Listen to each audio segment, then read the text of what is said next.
اب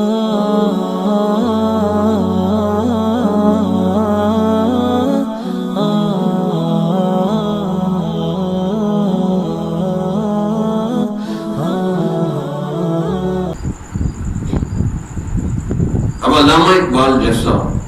آدمی پردے کا قائل تھا، پردہ کرتا تھا، اس کی 3 بیویاں تھیں،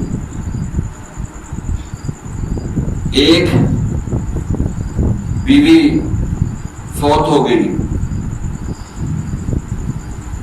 کہ ڈیلیوری کے دوران فوت ہو گئی،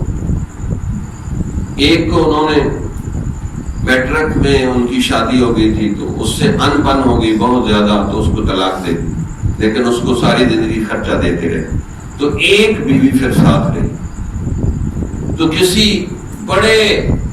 امیر آدمی کے ہاں کسی پروگرام میں جانا تھا، انہوں نے کہا جی اپنی بیگم کو بھی ساتھ لائیں، تو علامہ اقبال نے کہا وہ پردہ کرتی، انہوں نے کہا ہم بھی پردے والے ہیں یار، اگر پردہ کرتی ہے تو پردے کا انتظام ہو جائے گا۔ ان کا امیروں کا پردہ بھی ایسا ہی ہوتا ہے، جب چاہے اٹھا دیتے ہیں، اس لیے میں نہیں لا سکتا۔ انگریزوں نے ان کو ایک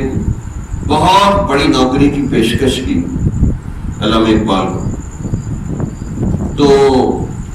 سب بات ہو گئی، آخر پہ انہوں نے کہا کہ آپ کو بڑے بڑے فنکشن میں اپنی بیوی ساتھ لانی پڑے گی۔ اس نے کہا میں اتنا بے غیرت نہیں ہوں کہ بیوی کو ساتھ لے لے کے پھروں، میں نوکری نہیں کرتا تمہاری۔ جواب دے دیا انہوں نے۔ میں کہتا ہوں کہ چلے مولویوں جتنا ایمان نہیں تو علامہ اقبال جتنا ہی ایمان بنا لو یار، علامہ اقبال جتنا ہی ایمان بنا لو۔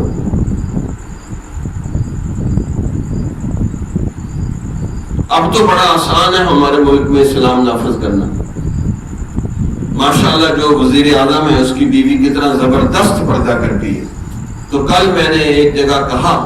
کہ بھائی کخ بھی نہ کرے ہمارے ملک میں، نہ ڈیم بنائے، کخ بھی نہ کرے، پورے ملک کی عورتوں کو باپردہ بنا دے، اتنا بڑا اس کا کارنامہ ہوگا کہ میرا خیال قیامت تک ان کا نام زندہ رہے گا، لیکن نہیں کر سکتا۔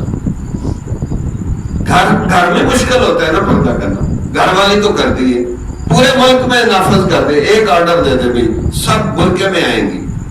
فلم ڈرامے ہر جگہ پورا پردے میں آگے کریں گی، سب کچھ برقعے میں۔ دیکھ ملک میں اسلام کیسے نافذ ہو، ایک ہی کام کر دے، بس اللہ کا ایک حکم پورا کر دے،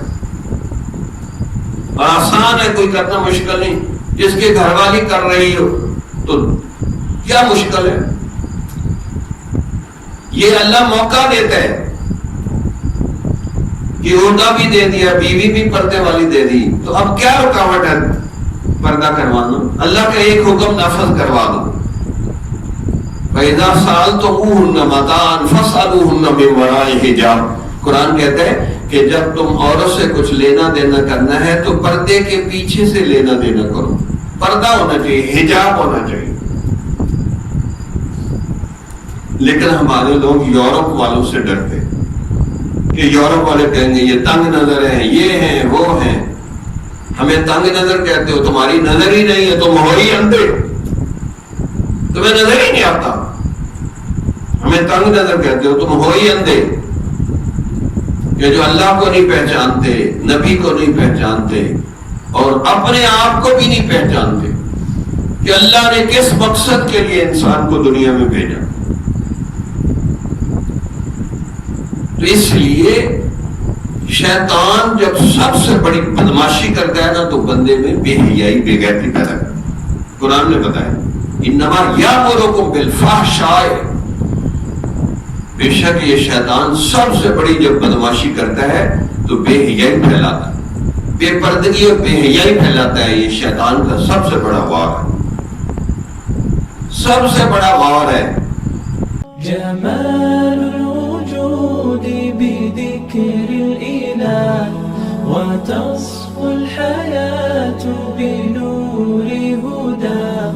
جمال الوجود بذكر الإله